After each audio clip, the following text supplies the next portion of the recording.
गुरुवार को गहलोत की सोनिया गांधी से मुलाकात फिर मीडिया के सामने आ माफीनामे की बात से लगा कि कांग्रेस में मचे घमासान में विराम लगभग लग गया है। पार्टी की ओर से नेताओं को जबान पर लगाम लगाने की नसीहत वाले चिट्ठी भी देर शाम जारी कर दी गई, लेकिन अब इस सब के बीच एक वीडियो तेजी से वायरल हो रहा है और वो है अजय माकन का।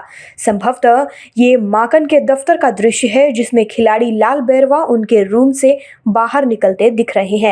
अजय माकन अपने दफ्तर में बैठे दिख रहे हैं। कुछ लोगों से उनकी बातचीत हो रही होती है वायरल वीडियो में। वीडियो की शुरुआत विधायक बैरवा के निकलने और माकन के कुछ बोलों से होती है।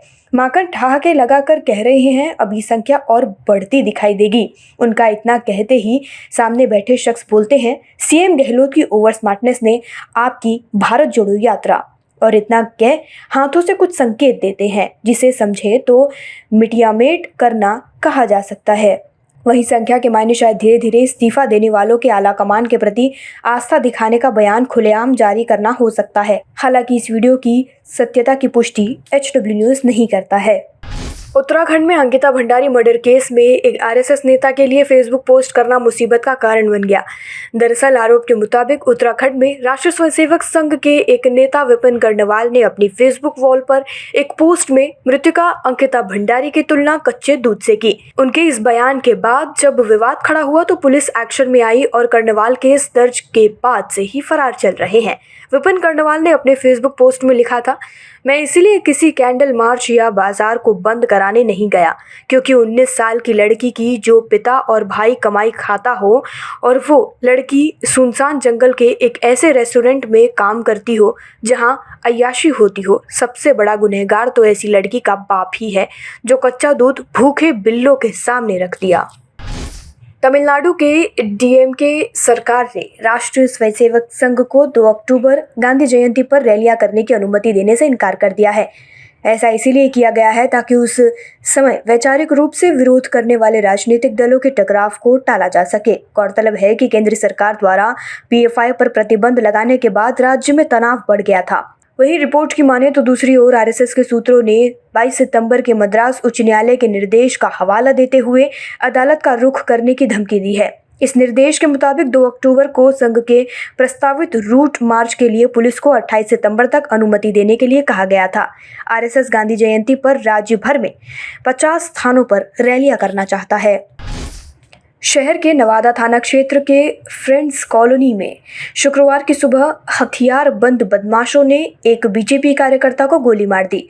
वह सुबह में घर से टहलने के लिए निकला था। पेशे से ठेकेदार था।